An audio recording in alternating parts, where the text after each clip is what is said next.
Hello everyone, and welcome to something a little bit different this time. This is called Pokemon Rogue. It is a ROM hack of Pokemon Emerald that I decided to play over on stream. I thought it was interesting enough that I'd give you guys a little bit of a peek at what it is. I know this is usually a Digimon channel, but some people wanted to see me do some more Pokemon stuff, so I figured I'd give it a try. So this game is very different from other Pokemon games. It is permadeath, so be very aware of that going into this. It starts off with the choice of 3 starters as usual, except, well, the starters, like everything else in this game, are randomized. When I went into the professor, he gave me 3 choices: Spoink, Solrock, or Weedle. Not really knowing that much about it, I decided to take Solrock. It was different and interesting, something I didn't know. And I named him Sunmon. You'll catch a quick idea of what I name all of my Pokemon. And when you begin the adventure, as they call it, he will give you 5 Pokeballs and 1 potion to get you started. When going into the lab to begin the adventure, you will be given a quest log. This is a whole bunch of random mini quests that you can do that you will mostly complete just by playing the game as normal. These will give you additional money that you can spend in the hub. That will give you permanent upgrades that you can bring on future runs. So quickly, when you first load in, you will see the world map as it is. This is a way of seeing the different routes that you can take throughout the run. There are many different routes that you can go through. For this one, I decided on a calm rugged. This is my very first run. I had no idea what that actually means. What the calm side means is that it is generally more Pokemon. You'll find 6 different Pokemon on this route, and will generally be less trainers, less battles for you to have to deal with on it.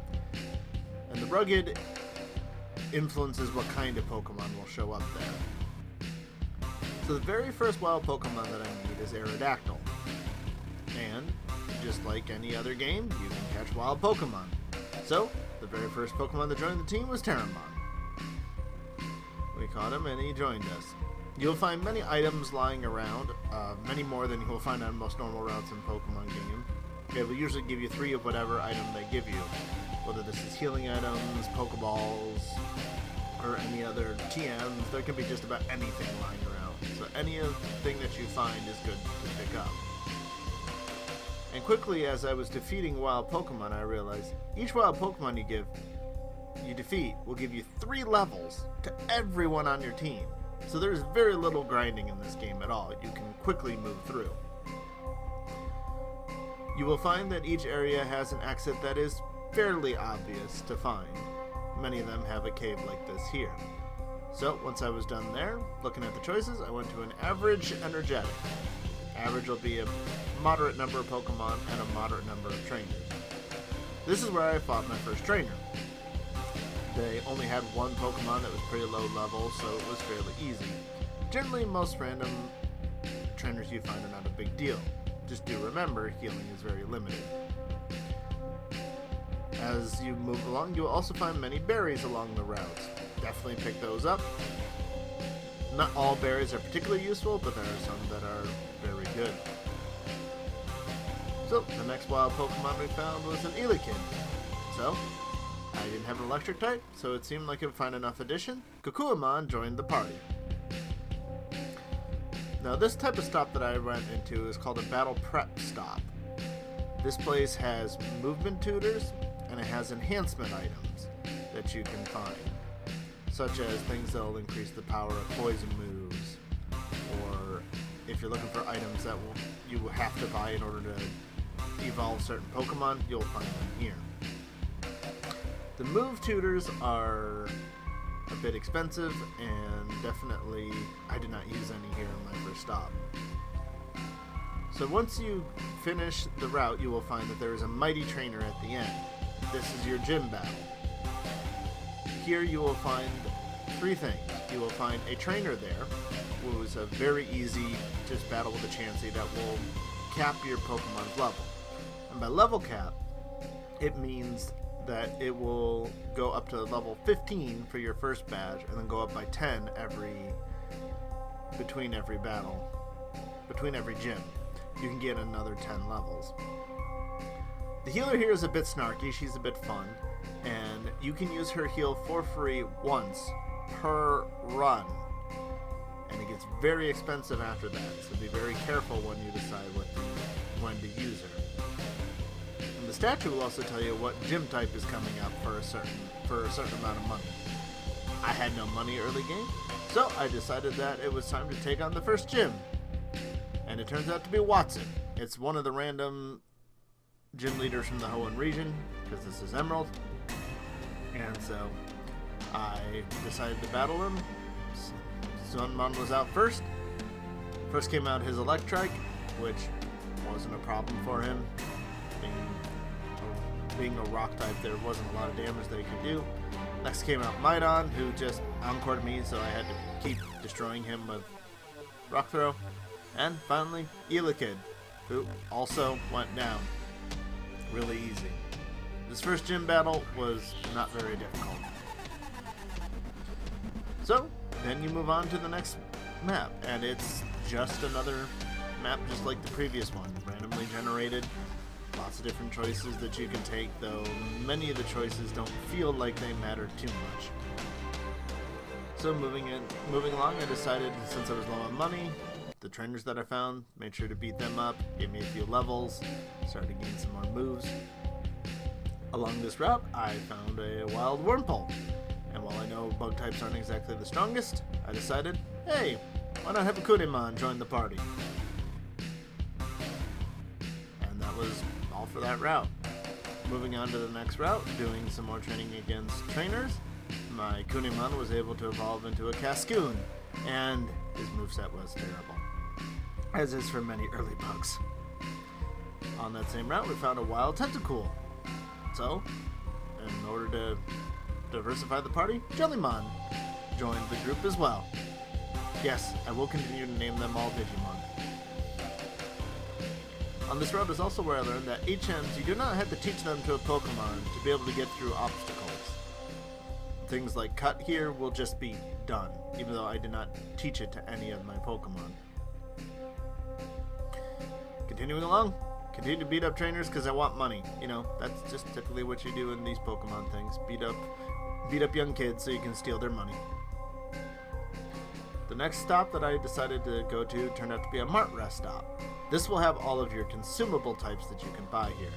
So you can stock up on your potions, your Pokeballs, and if you're looking for particular moves, you can also find GMs here. This is where I discovered that you can sell a bunch of the stuff that you picked up. Mints are things that will change your Pokemon's nature, and I found that I didn't use any of them, but they sold really well, so that was one of my main sources of income. That brought us to the second gym with Norman, a normal type.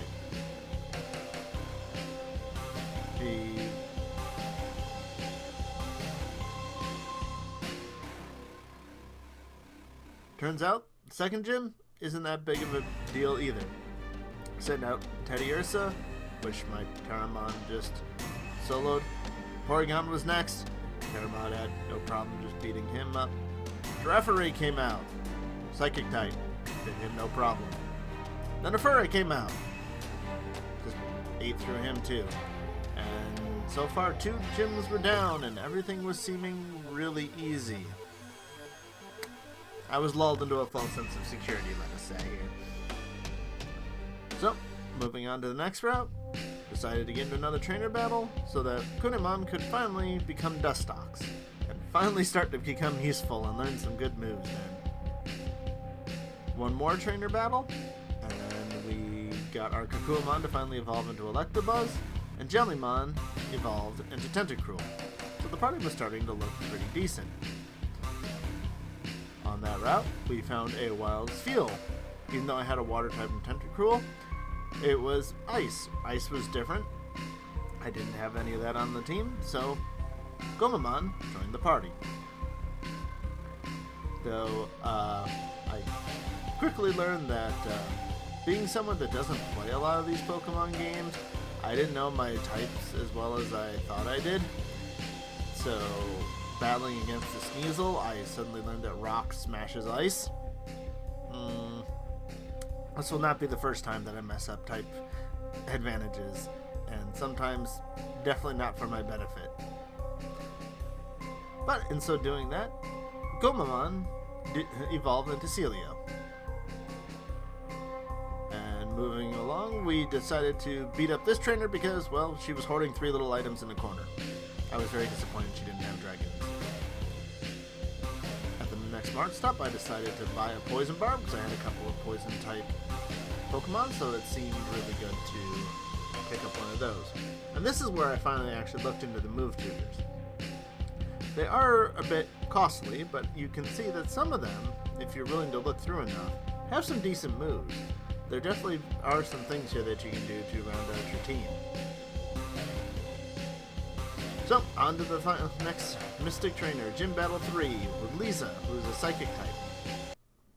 And immediately starts off with Soul Rock. Alright, I know Soul Rock. I have one of these. This is no problem. Who just burns you and then heals in Morning Sun to just stall. Very annoyingly. And slowly but surely whittles down Kukuamon until he dies. But Gomamon can come in and quickly finish it off. Now, to be fair, the default settings for this use the set rules, not shift. So I had no chance to switch when he decided to send out Metatype, at least not for free. And so I just decided to have Gomamon fight him. And it turns out, oops, Ice is weak to fighting, and gets instantly blown up by Metatype. Alright. So I decide to send out Terramon in order to fight Metatype. To Metang. And it turns out that Metang knows Thunder Punch, which really hurts Terramon. And, due to a lucky critical hit, also dies. But, knowing that this thing is likely a metal steel type, I sent out Sunmon to finish it off with his Fire Spin. So, whoa, this is looking a bit tough. We've had a few Pokemon die. Uh-oh. So next she sends out Execute, who has Substitute. And I've heard of this move, but I'll be honest, I haven't played enough Pokemon games. I have never actually fought against it. And so when I hope that the Fire Spin over time just pops the duplicate, it does not. And therefore the Giga Drain that it has is able to make short work of Sunmon as I try to figure out how to deal with the Substitute. So finally Kudamon has to come out, and thankfully I do know that Bug is good against Psychic and Grass, so he is able to absolutely decimate that Execute. And we are able to win that gym battle. But we lost 4 team members in doing so. It was a bit scary. I realized this game was not going to be playing around anymore. And so, we move on to the next route. And it's a cave. In here, I find a wild Graveler. I've always quite enjoyed rock types, so I was happy to pick him up. Therefore, Gatsumon joined the party. But the Pokemon I liked here didn't end. The next one we found on this route was a Larvitar. I love Tyranitar, he's really awesome. So, happily snatching him up, a Lucamon joined the party. And still moving on, we found a Dratini. It's so nice not to find a lot of Zubats in the cave. And therefore, Dracomon also joined the party. I love dragons, give me more dragons, game. Not a lot in the first 3 gens. And finally, to round out the team, we found a wild Quilava. I was very happy at this point. This was a very interesting Pokemon, a reasonable variety, and therefore, we had a Marimon also join the party. Quickly after catching them, Elecmon was able to evolve and become Pupitar. And then shortly after, Dracomon also became a Dragonair. And then, just a little bit beyond there, Marimon finally finished off his evolution to become Typhlosion. Which, when you're gaining 10 levels that quickly, it's not that surprising that they're evolving that fast. But then I came across this weird PC. Going in, it turned out to be a Pokemon lab. Here, Professor was offering to get me some of my fainted Pokemon back. That was very interesting. He offered to give me Sunmon, Terramon, or Gomamon back. Looking at my team, I had Rock, I had Water. There was nothing here that I really felt I needed. The one I mostly wanted was Kokuamon back. Since he wasn't offered, I just didn't get any of them back and left. Sorry, guys. At the next Mart stop, I decided that it was a good time to stock up on some healing items because I knew the gym was coming up, using a bunch of my money in order to do so.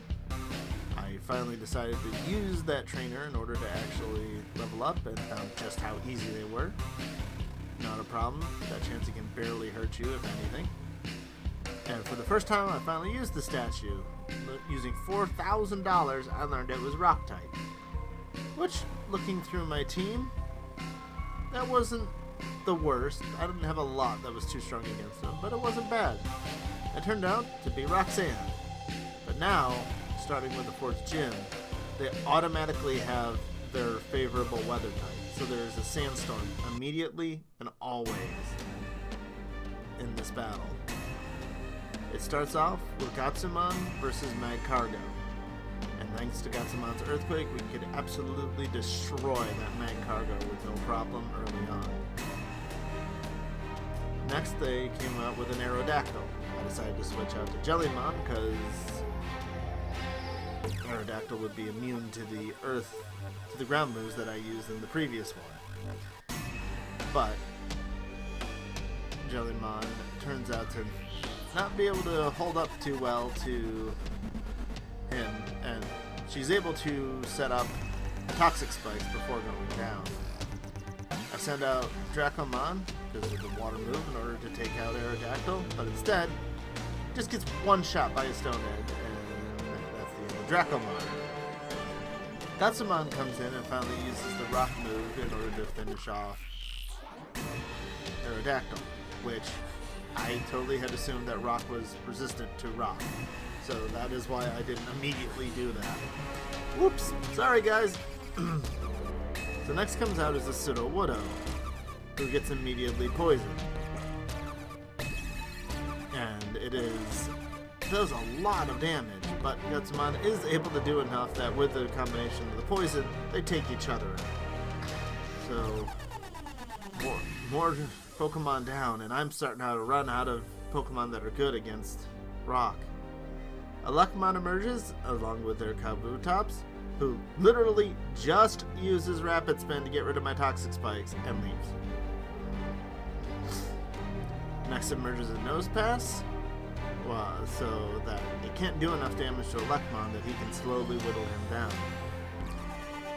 Kabutops returns to fight a Luckamon and apparently knows Liquidation. Oh yeah, he's part water. Oops. And destroys a Luckamon. Finally, I send out my Bug Kunemon in order to come out and is able to tank the Liquidation enough that we make it out, losing another 4 Pokemon in a gym battle. And that's only 4 badges. How much better or worse did this run go? Stay tuned to find out. If you show enough interest, I'll let you know what happens in the end. Thanks for watching, and remember to like, comment, subscribe if you want to see more. Until the next one, take care everybody. Bye-bye.